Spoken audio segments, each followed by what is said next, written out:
Hey guys, Santoli here with another video. Today we're going to be doing a tier list for the remainder of pseudo formats. This is post Banlist, as well as a segue into ALIN format. This doesn't have any of the ALIN decks, but I don't think ALIN is one of those sets that is going to completely revamp and invalidate everything that is not in ALIN.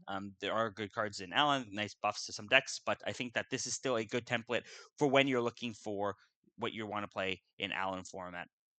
Keep in mind that when I'm doing this tier list, it's what I think the power level should be, not what I think will be played. So people may choose decks that I think are worse because they're more fun or because they're perceived to be better. But I'm talking about what I think in an accurate meta game these tier lists should be. So if I am off in terms of representation, I may be wrong, but I may still maintain my point where even if this deck's topping a lot, I don't think it is as good as people say. So I'm going to start off with one of the big hitters from last set, which is Raisel Fiendsmith. I think this deck is still one of the best decks. So I think there's one big way you have to change how you play it, which is that you should not be playing the version like we played before, and you should not be adding attacking cards. You should not try making the deck what it was before. You should just add the Bestials, add the Lubellians, and play it as this tri-hybrid archetype. And what I mean by that is you play 7 Raisel names or 6 Raisel names plus the Bonfire. No cross, no, because you don't want Garnets. You play the Fiendsmith cards, you play the Bestial cards, and you're just playing good stuff the deck. And whenever you draw the Raisel cards, you can do Raisel combos. Cool. If you don't draw the Raisel cards, you're just playing a Bestial Fiendsmith control deck, which I think is still fine. I think this is the best deck from the Raisel and Malice post Banlist, maybe because the strategy still works fine. You're not trying to dilute the deck with worse cards. You're not worrying about the consistency hits because, while you lose your stars, you still have a functioning deck in the form of Bestial Fiendsmith. And I expect this to still be a top tier contender going in the next format. I do not think this is the best deck, as we'll see later. The other deck I want to talk about while we're here is the Malice Fiendsmith deck with Bestial. So same thing, but now you have a Malice shell instead of Raisel shell. I think this is worse than the Raisel version. The main reason is one, because unlike the Raisel version where you can choose to cut the cross and the node and play a very holy deck with limited bricks, the Malice traps you have to play. You have to play at least one, possibly more if you want to go for bigger combos. The other thing is I think the Malice cards, when you just draw Malice Engine, are a bit worse than just drawing Raisel cards, mainly because you're inclined to interact with them very early on. With Raisel cards, if I normal ice or I normal X, you may not hit it. You may try holding for a Fiendsmith or something. And so you can get away with more games playing pure Raisel than you can play pure Malice, just because of how it interacts. And that with the Garnets, I think it is a bit worse than the Raisel version. But like I said, I think these decks are just, you're playing 3 engines. They're very good. And, anytime you draw 2 of them, you're playing a high ceiling deck. The next deck we'll talk about is the Mitsu version. So Mitsu Raisel, not to say pure. I think that this deck got a big hit. People are talking about it as if it's going to be super good post ALIN, which is a different story. But right now, the deck was X lead. Like, you want to open X every single time.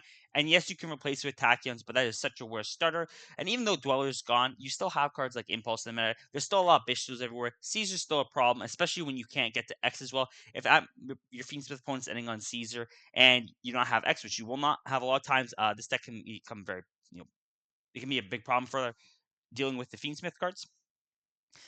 Overall, I think it's still solid, still has a high ceiling, but the consistency hits are enough to warrant me to move it down. And I also think it was kind of in this position before. It really did fall off after YCS Orlando.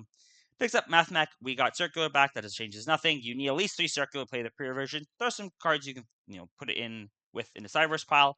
That's fine. Like you play in Malice. I don't know how good that is, but you can try it. But the pre version, definitely no.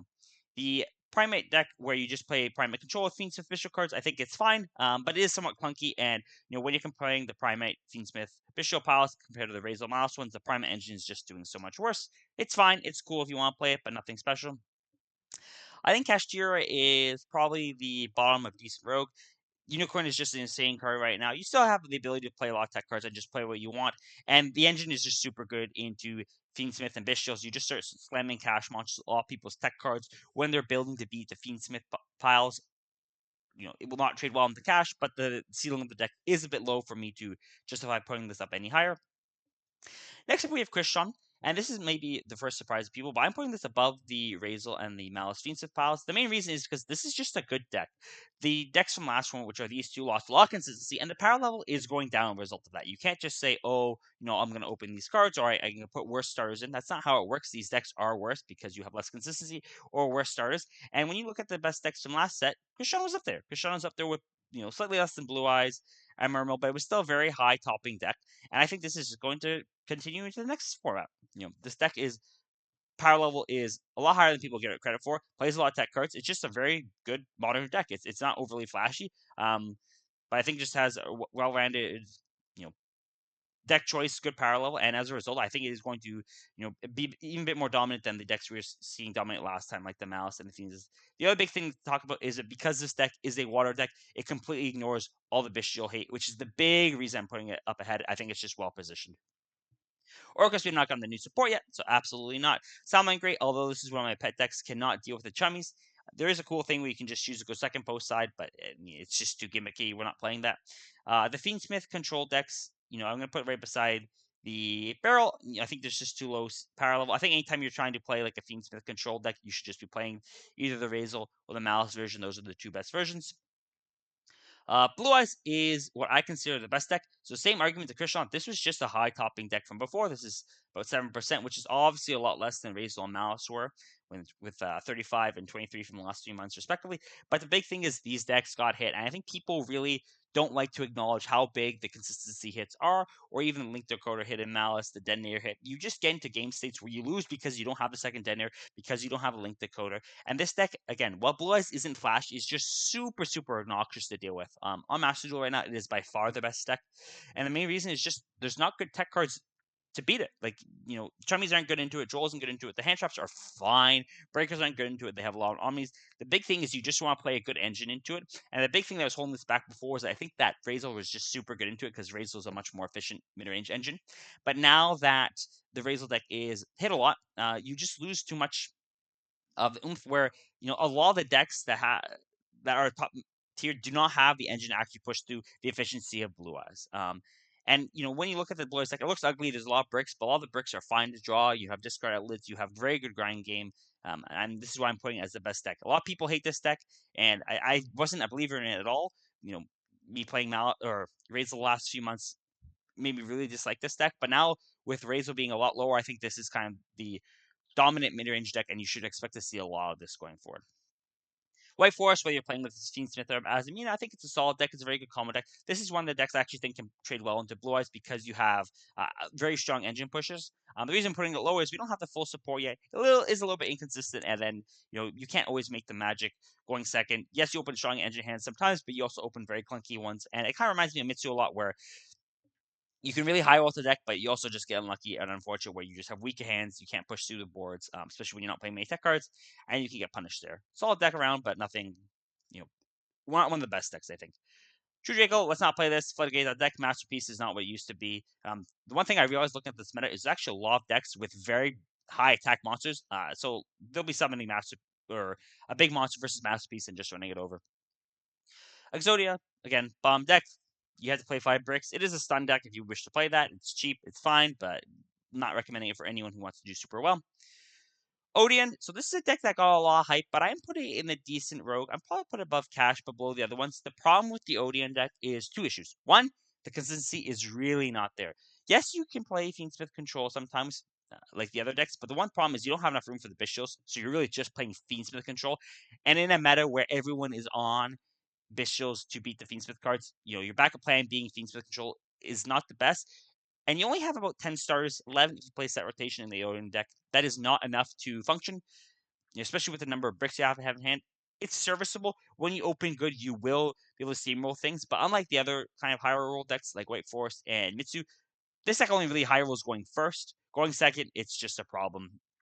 The good engine can break when you open good hands, but when you open even large engine hands, unlike Mitsu and White Force, where you feel good, opening large engine hands of the Odion deck is a lot of redundancy and just has problems. I think the results of this at YCS Houston is a good representation that it is a bit of a weaker deck. Mimigu, I'm going to put this into weak rogue. I think this deck is like the bottom of weak rogue, but it is cool. I think it hasn't been explored enough. It has been consistently getting some level of tops, and I give it a little bit more credit than the absolute bottom of the barrel decks. Mermail, I'm gonna put Mermail probably above Mitsu. It's somewhere around this area. The one thing with Mermail that's kind of been weird is this deck's strength completely flipped with the Banlist. So before, the big strength of the deck was you win the die roll and you just obliterate everyone, and that's not really the case anymore. Your combo can be really good. You can on Barrier Statue plus the Rip, but if your opponent's actually on Breakers or if you get chummied, it becomes very problematic because your inboard is not so overwhelming now that breakers don't work into it. They're actually very good if you have something like Dark Ruler or Super Poly. Anything to get chummied, your backup plan is now a bit worse. But the big strength of this deck now is actually its ability to go second. Without Dweller in the format now, it's actually able to plow through a lot of end boards, even some of the stronger end boards, if they have like one tech card, going second. And I think this, because its ability to go second, it's one of the strongest engine decks of the format. I'm going to put this here. Problem with it and why I'm not putting a higher is actually its go first end board can be a bit iffy, as well as while it can push through a lot of boards. It is still susceptible to getting into a grind game. You crack the board, you can't kill, and then you're just in a position where this deck does not grind well at all. Labyrinth, we'll put in decent rogue, probably below the Fiendsmith piles. I think if your name's not Ryan, you should probably not play this deck. But it is good into these kind of grindy formats with Fiendsmith and Bishops want to facilitate these kind of grand formats, even if it's not particularly good into either of these engines. If you're getting to a turn 3, turn 4, turn 5, where it's like your 5th turn, you're going to be winning that game with Labyrinth every time. And I think it's still a fine deck. It's somewhat playable last format. I think it's still somewhat playable now. The Rika deck we're going to put into Weak Rogue. I think it just does 2 worse into the Chummies. It doesn't have good enough options going second. Sprite, I almost got the name of this deck, which is surprising so much I played it. It's just a worse Rika. It has problem with both Chummies. Nothing amazing about this. You can play with Fiendsmith cards, but then again, you're just kind of playing into the other Fiendsmith decks. Snake Eye, this is a really hard deck to judge. We got 2 Ash, 2 Poplar now. The 2 Poplar is a lot bigger than 2 Ash. We have 1 Bonfire, so we didn't actually get more stars. But being able to open Ash and then go Ash and Poplar and not have to worry about drawing the Poplar does make a difference. But I think it's still too hit to put it any higher than Weak Rogue. Centurion, this is a deck that's a bit hard to judge because it uses Bishios probably better than any other deck in the meta, but I think it's just too low power level to really compete with things. I'm going to put it at the top of Weak Rogue just because of how good the Bishios are. But the problem is, though, actually, we did lose to Jerusalem, so you do have to play Sarniers now if you're playing this deck. It's fine, your end board combo turn 1 if you're going on it is still very good, but in kind of a hand trap form with a bunch of Bishios, I don't think its ability to use the Bishios really justifies its weak power level. Melodious deck, a solid deck if you don't get Fuwad. It is better now, I think, than before, just because the power level of the game went down, but I don't think it particularly got any better position into the meta game than it was before. Fire Kings, so Dinkabui's signature deck at the moment. I'm going to put this at the top of solid. The biggest problem with this deck is the consistency. You don't have enough starters. And the one thing I'll talk about at least with the consistency with this deck compared to other decks, is the fact that you get some weird game states where even when you're opening one starter and gets hand trapped, you still have ways of playing. Like if I open summon Ponix, it gets hand trapped. There are going to be games where I just hand trap them back 4 times and I crash the Ponix, and I'm getting to play like 2 turns later, and it's enough. Or there are games you're opening like Runix and I'm summoning a hand trap, making All Mirage crash and getting engine that way. And a lot of times your 1-2 card combos are very hard to interact with. Like if I have Ponix plus Kieran or Volcanics plus Kieran, if my opponent has 4 hand traps, I'm still getting the engine through those 4 hand traps and still going to be able to have engine next turn. And so while consistency issues are there, it doesn't suffer from as much as opening 1 star, getting hand trapped and getting choked out of the game. You do often have ways of pushing through multiple hand traps with lower engine hands, which is nice, as well as it plays around Bishops being a fire deck. But I'm not going to put it any higher just because I think that consistency issue is too high to justify it being one of the best decks. So next up we have Malice. So this is one without the Fiendsmith cards. Maybe you play Bishios in it. I'm going to put this below probably the Mitsu deck. The problem is the consistency was hit too much. You have essentially, 7 names now? 8 names. 2 Dormouse, 2 the White Rabbit, 2 Field Spell, 1 Terraforming, and 1 Gold Shark. And 8 is just not enough good ways to get going in a deck like this. You can play Terra Top to get there. You can play like Foolish Burial, but I think the consistency, it's just a problem. At least the Malice Fiendsmith version has a backup plan of just playing Fiendsmith Bishop control. This deck does not have a backup plan. If you're not opening Malice names, you're not doing anything. Yes, when you draw them, it's still solid, but it really did just take a big hit in the form of consistency that I can't justify putting it up any higher. Voiceless, I'm going to probably put this around Lab. I'm actually put the Fiendsmith decks lower. The more I talk about Bishops being in the format, I think they're worse. I'll probably put this below Lab. Voiceless is not a flashy deck, but the end board is very, very good. It is also one of the few decks I think has a really good Blue Eyes matchup. Skull Guardian low on the board is just super, super oppressive for Blue Eyes to deal with. The Voiceless deck always does well playing into other mid-range strategies. When your opponent's opening multiple engines, it's problematic.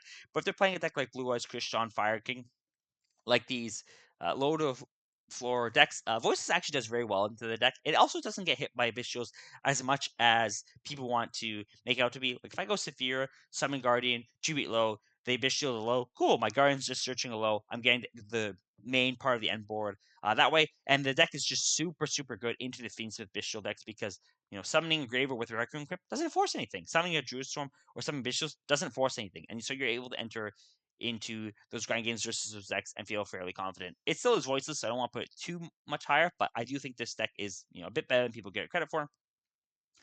Chimera and Brad, I'm going to put this at the top of Weak Rogue. These are just fusion pile decks. I think they're solid, but I don't think they have quite the non-engine to justify playing them, and plus the ceiling's just not there. You don't need non-engine in this format because I think you can break a lot of boards with engine, but they're just also clunky as well, which is a problem. And both these decks really struggle with people just slamming down Caesar. Ubel is another deck that got some respect from the ban list. We get Shavara back, but I don't think that's enough. I can put it top a decent rogue. I think this could even be a bit lower, but it's somewhere around here. The deck is solid. One Phantom still does hurt massively. People say it doesn't matter. When you start getting to these hand trap wars, when they start bishop and stuff, it does hurt. It feels bad. You can't just use Phantom and then regain the interaction later by summoning another Phantom. You don't have that Phantom again. It's clunky trying to get it back. But overall, it does play through hand traps still pretty well. The end board is still pretty obnoxious for decks to deal with.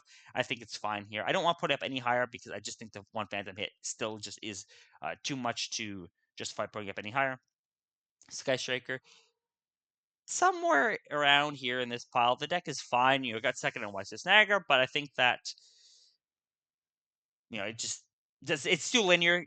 Go second, try cracking the board, try getting enough advantage. That doesn't matter. And that just in a diverse format like this isn't reliable enough to do that consistently. The musket deck I think is somewhat cool. I don't know if I want to put it here or in a decent row. Probably maybe at the top of it. I think this uses the Fiendsmith cards at least a bit differently because you can get into the musket engine. There are two kind of versions of this. There's the one we just play muskets to get the Fiendsmith and just play a bunch of hand traps. I think that version is a lot worse. But if you're playing a breaker list and actually like trying to use the musket cards, I think it can be somewhere around here. We keep seeing lists pop up every once in a while. People doing completely different things with this deck. So I'm going to give it some credit. Maybe I'll put it like around here. I think this is a very unsolved deck. If there's one deck to get more solved, I think it can be this one. But until it has more solved lists, higher power level, we'll keep it here. Ritual Beasts. There's a lot of Lancey in the format. I'm going to put this. I want to put it around here because while the problem is that Lancey is in the format, the deck is still very solid. It also does super well into Fiendsmith cards and into Bestials. So while this deck is weak to exactly Lancey, it does really well into a lot of the other tech cards of the format. You're able to clear a lot of boards with just engine, a lot more than people give it credit for. It's also very good into Blue Eyes because you just have a lot of books, a lot of targeting, ways of dodging. So I think it's solid there. People kind of avoid it because it's worse than Malice, but I do think this deck deserves an honorable mention in terms of the power level. Pearly, somewhere in weak rogue. I'm not gonna talk about too much. It's what it's always been. It's fine if you really enjoy the deck, but nothing insane. So Memento is the deck that won the last YCS. I think that was more due to the player than the actual deck itself. The deck is solid. I did play Pascal last round at Swiss, and we had a very good game. I was really impressed with his technical gameplay. I think he knew the engine very well. I think I was playing against other Memento players, I had a lot better chance of winning. I will put this somewhere in the tier of best decks. The problem is that I think this deck's best deck was actually the Raisel matchup, and it does worse in stuff like Blue Eyes or the Fiendsmith piles. So maybe I'm going to put this at the bottom of one of the best decks. I do think it is very solid. It's very complicated to play, but it is a very good deck. And the other thing is this deck's grind game is very, very good. So a lot of decks may struggle when getting into the grind game versus the Fiendsmith decks. This is not one of them. I think you can play this with Fiendsmith as well, but the Memento engine is really what we're talking about here. It is solid, but I think that it can just get hand trapped to death sometimes, and I don't think its engine really warrants it being any higher. Raisel, so pure Raisel, this is my bread and butter deck for the last few months. The biggest problem is consistency. Yes, you can replace it with some of the lost pieces with the shark cards and the Tachyon cards, but I think overall the grind game is just too hurt. The way you construct the deck is just different. You can't play the breaker version, which is what I really loved, and I thought was the best version of it. It is still Raisel, it's still fine. Detonator is still fine. You can still play Rating 4 deck, but I think it does deserve to be in the solid decks as opposed to one of the best decks. I'll probably put it somewhere amongst the top 3. I think there's like a decent gap between Mermail and Mitsu, but one of the top 3 decks. It still is just as efficient deck, even with playing Tachyons. Play a bunch of hand traps, make Detonator, set up cross, draw a bunch of cards. It's fine there, but I think the power level of it, with having to play the 7-1s and the lack of consistency now of opening Raisel, multiple Raisel names constantly just justifies it not being one of the best decks. Tenpai Striker, this deck is, this deck loses to itself. It doesn't really lose to other decks. Like whatever board people make, if you open the God Hand with Tenpai, you win the game. If you don't, you can lose the game. It's really hard to evaluate. I think I can put it somewhere in the solid decks. It can break any board, but it's kind of the same as it's always been. Droll isn't really in the format right now, I don't think. So at least it's got advantages that way. But it's still Tenpai. The other problem is people tell you to go first, and you're still struggling. Solid if you want to, take an edge of surprise with people and use that, but otherwise it's fine right there. And last deck, Rescue Ace, another one of my beloveds. I'm going to put this at the probably above the Kashtira deck in decent rogue. It did top YCS Houston, someone playing race Fiendsmith. It has topped other regionals fairly consistently. Not a lot of them, but like one every 2 weeks, which I think is at least a sign that the deck isn't completely dead. I have no clue how to build it, but I think it's at least solid enough there. So this is a tier list that I have come up with. A little bit different than the template I was going off of, but changes happen when we're going through. Overall, let me know if you like this content. Let me know your opinions on the decks going forward into the remainder of the form as well as ALIN. And until I see you guys next time.